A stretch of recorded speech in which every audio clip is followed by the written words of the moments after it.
We want to welcome you to the National Federation of the Blind Newsline Indiana show, and we're carrying on our conversation from last week. We had such a great conversation with the founder and CEO of Glidance, and he's back with us here. We're just sitting here today and just chatting and having just a good time. And Florence, I tell you, it's been a great experience. It has. And later on in the show, Florence will be demonstrating the glide. I mean, her experience with that is something that you want to hear and see. So Amos Miller is the founder. And so Amos, thank you once again for continuing this conversation with this great product. Good to be back. Thank you so much, Lee. As we indicated in our previous show, it's very important that people have options. That's right. And we try to meet people where their skill sets are and where what they're comfortable with travel. Because Florence, we know traveling for the blind and having that independence, it means the world to us, wouldn't you say? It does. Yes, it does, Lee. I know that, I prefer using my cane at this point. Some people prefer using their service animal, and this gives us another option. And some people just are, so caught up into not having that independence and always waiting for someone to come and take them somewhere, navigate with them, or they can't go anywhere without someone else. So this technology, is great. And Amos, I'm so glad that that you have this creation and stored in your brain. Since we're on our first show, just tell us, introduce us a little again about this device. It's been a journey. I don't think an invention happens overnight, but I've been looking. I'm a technologist in my background and passion, and I'm blind myself with retinitis pigmentosa, and I've always looked into these kind of technologies. And at some point along the way, I really realized that one way to help a person who lost their sight in maybe later in life and really needs support or a way to get back on their feet quickly, what would happen if we had some kind of a device that is physically connected to the ground and physically guides the person? And really that's the origins of this idea that ultimately became what Glide is now. Mobility aid. I would emphasize that we are still in development of the product. It's some months before we will start our beta program and get people really taking it out in the wild, testing it on their home routes and everything. But the response has been from the community has been absolutely tremendous. And Florence, you're going to take it for a little test in a moment, and I can't wait to hear your feedback and thoughts on the opportunities that presents. I can't wait. So Amos, what is the difference between Glide and other smart mobility aids like a smart cane? Well, the main difference is that Glide actually guides, as in physically guides. When you use Glide, you effectively follow where it's going. It feels a little bit more like a guide dog, if anything, although it also touches the ground and you can feel the terrain through the wheels, through the handle and everything. So it kind of gives you a very tactile experience, but it actually physically guides. But Glide is very much about guiding you, avoiding obstacles, and making your walking very, very smooth and purposeful. A cool, exciting device that you can order online, or you can work with your with a trainer to learn how to use and really get back on your feet. That's where I think the opportunity really lies. So tell me, Amos, this great technology, how long does it take to learn how to use the Glide? This is an important question. Again, if you have established orientation and mobility skills, then it's just about learning a new tool. In our demos, people start walking with it within 10, 15 seconds, and maybe after a minute and a half they're already walking as though they've been using it for 20 years. It will be more complicated when you're out on your own routes and so on, so there'll be a short learning curve. And we are very eager to work with orientation and mobility trainers, organizations and schools and services to really understand the different needs on that learning journey. But I really see significant acceleration in orientation and mobility training just because you're able to get out almost on day one, which I think is a very important aspect. Okay, so how does Glide find targets such as doors, elevators, and staircases, things like that? Yeah, so the Glide device has an AI model. We call it the Sensible Wayfinding System, which is designed to discover and identify walkable paths in the environment so that you can confidently walk down that way, and the cameras on the device are trained to find targets in the environment, whether it's doors, down curbs, up curbs, crossings, escalators, elevators, counters, all the things that we often look for, right, when we walk around and we need to find it, like getting out of an Uber, where is the door, yeah, or where is the sidewalk that I need to take in order to get to that door. And so Glide makes you aware of those targets in the environment. You can ask for them using voice. Hey Glide, is there a door around here or something like that? And then it can set it as a target, right? And then it's not only informing you, but it actually physically guides you there, right? Mm-hmm. So what is the difference between navigating with Glide with freestyle and Directed? Yeah, direct. Mm-hmm. What does that mean? Yeah, so when we use our mobility aids today, a cane, a guide dog, in most cases we are in charge of the route. We know the way from here to the elevator. I know the way from my home to the bus stop, but I need some help to stay safe, to avoid obstacles, to find the place to cross the road in a straight line, all of these kind of mobility, foundational mobility needs, right? So that's the freestyle mode, and that's, if you're just sitting somewhere and you need to run to the bathroom, you don't want to start setting a destination, right? You just want to pick up the device and run to the bathroom, right? That's freestyle. Directed is when Glide is actually following a route. And we see that happening in two ways.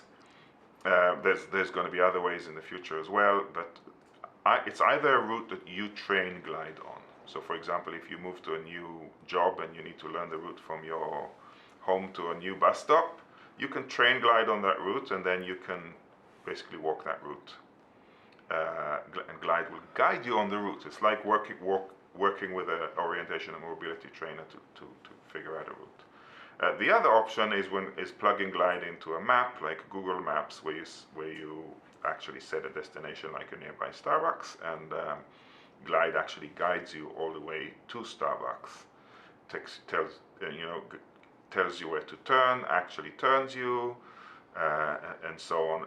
These are features that we will see down the line, though I would like to emphasize we're really starting and focusing right now on freestyle navigation, making Glide a viable primary mobility aid, and once we have that in place, then we will start to roll out the additional features. Glide, you can update Glide online. So basically the features will roll out into your Glide even after you purchase the device. Okay, so that brings us to the next question. What stage of development is Glide currently in?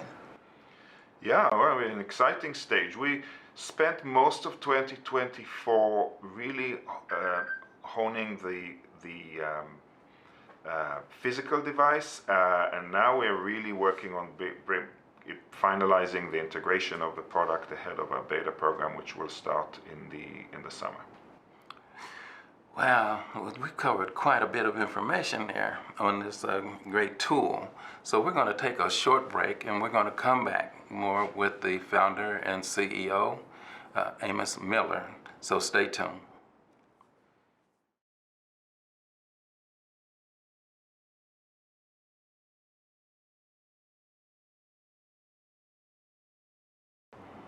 Welcome back to this segment of the National Federation of the Blind Newsline, Indiana, and we are speaking with Mr. Amos Miller, CEO and founder of Glide. And we have some more questions for you, sir. All right, let's do it. So, Amos, tell me, who is Glide for?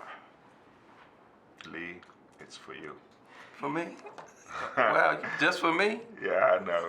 Glide is for anyone who's lost their sight, who's blind, low vision, anyone who really, whose sight is affecting their ability to get around independently.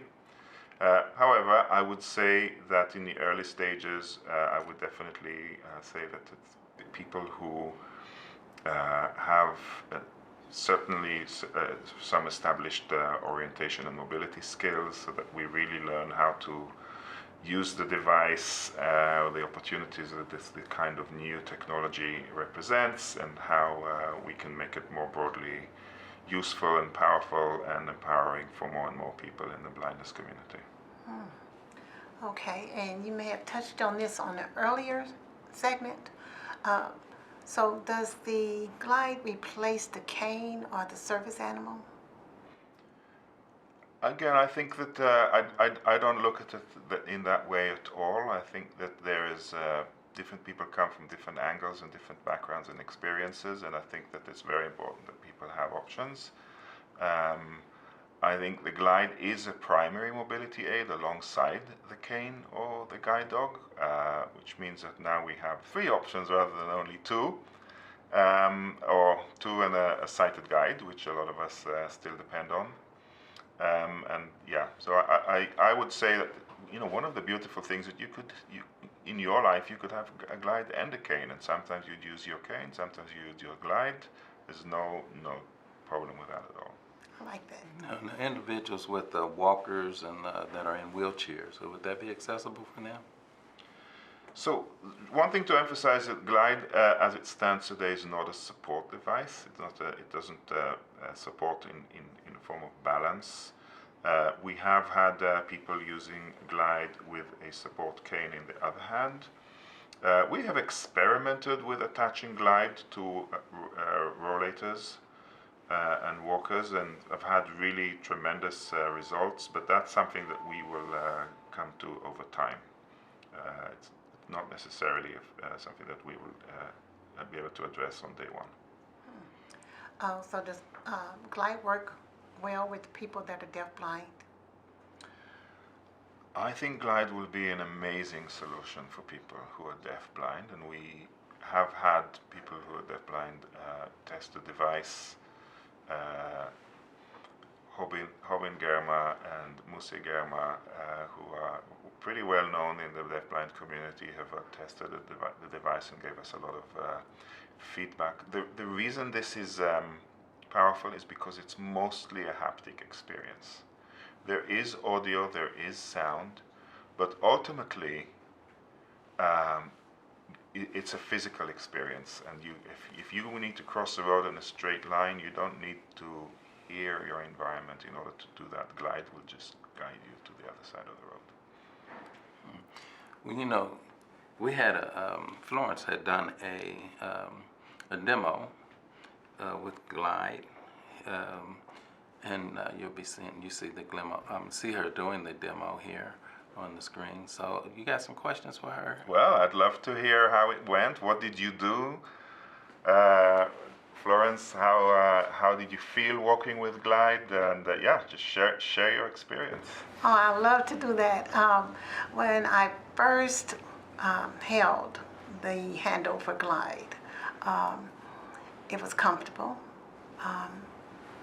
I felt, I want to say, just as comfortable as I am with my cane now. And that was surprising for me.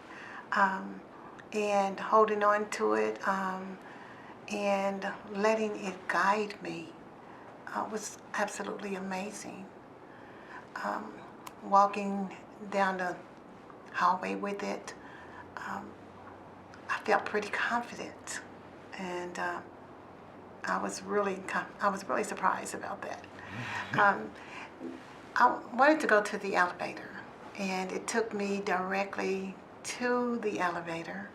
It took me to a spot where I could reach and touch the wall and get the buttons um, and I mean, it was lightweight. It was easy. The navigation was very easy for me. And walking over to the staircase, it stopped, backed up, and gave me some space to feel the doorknob and just kind of know where I was at that time. So I am very pleased about this. You enjoyed the experience. I really did. And just to emphasize here, this is a route that you know, right? Yes. You know how to walk from here to the staircase to the elevator. And so again, Glide here supported you on that route. Can you kind of describe what's the difference? Like, how did you feel doing that route with a device like this? And let's remind everyone that this is the first time you've actually, or maybe the second time you've ever used it. So. Well, this is actually the second time that I navigated using it. So I was a little bit more comfortable with it than I was the first time. Mm-hmm. I felt comfortable. I felt that my still being a cane user, Yeah. of course I would want my cane with me. Mm-hmm. But using this instrument, using the Glide, I was more confident. A little bit more confident. I'll say that. That's good. And we talked about the fact that, you know, as a cane user, it's not a bad idea if you like to have your cane with you and occasionally stop, tap around, check your understanding of the space, make sure you are where you are. Like, I think there's definitely complementarity there, and we also talked about potentially creating some kind of a snap where you can snap your cane onto the stem of Glide when you don't need your cane. So I think that what you're describing is an experience that a lot of us will be having as we start to bring Glide into our lives. I'm excited about this. Well, I'm excited as well, and I want us to take a short pause, and we're going to come back and talk a little bit more about Glide before we conclude the show. So stay tuned.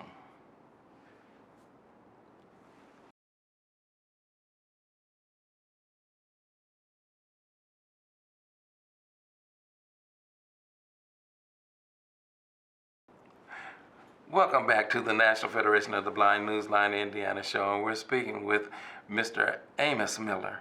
And Amos, we're talking about your development of the Glide. So tell me, what about the power usage or the battery usage of this product? Yeah, for Glide to be a viable mobility aid, we have to be able to use it all day. So Glide provides 6 hours of active use, so active walking. And when you're not walking, it basically goes into hibernation so that it conserves battery. So you really get an all-day use, and you charge it overnight.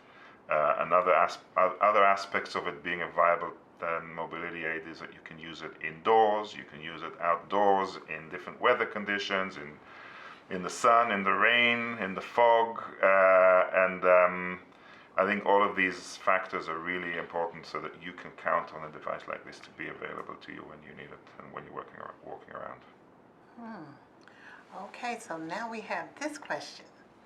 How much is the device? That's always the mystery question. This is, I think it's really important and very fundamental to our whole philosophy at Glidance, is that mobility is accessible to everyone. And really the guideline that I took from the beginning on designing the device is that that most blind people have a cell phone and use a cell phone on a regular basis, and so we took that as the guideline for the cost for the device. It is $14.99 for the device itself and a $30 subscription over time, and that's really a price that, in our experience, provides access to many people, and we're excited to see the adoption of the device as we go. That's very reasonable, and for what the device does for us as blind citizens. Now, I can see this being a great tool for, all capacity, all levels of blindness, dealing with from students, adults, youth, seniors, professionals, and veterans. Now, as far as I know you're still in the alpha stage, getting ready to go into the beta. But has there been any consideration for using it with and for people that are athletes? Athletes? Mm-hmm. We get a lot of questions on how fast can I walk with it or run. We definitely want to enable that for people. Fitness and being out and about is critical. At the moment, our speed, maximum speed is 5 miles an hour, so very fast walk or slow jog. But this is an area that we're excited to develop and work on with people. And one of the things I want to emphasize here is that we've been developing and continue to develop Glide out in the open with the community. You've been to our demo day yesterday where we get many people try the device, ask lots of questions, challenge us and everything. So if anybody any of the listeners want to participate in that, we do regular Zoom calls every month that people can join and send us emails. Our email address is gliders@glidance.io, and I think we can have that on the show notes. Gliders@glidance.io. The website is glidance.io, glidance.io, and really the best way to engage in this journey with us is to go register, and you'll be invited to all our events, our demo days, our Zoom calls. You'll get updates on when the product is open for pre-sales and then for sales. And especially if you are someone who knows who has somebody in the family who's never really considered mobility as something that you can actually do, I think you should reach out and talk to us. Okay, well, we're going to take us a short pause, and we're going to come back with the conclusion of our show. And stay tuned. We got some information for you.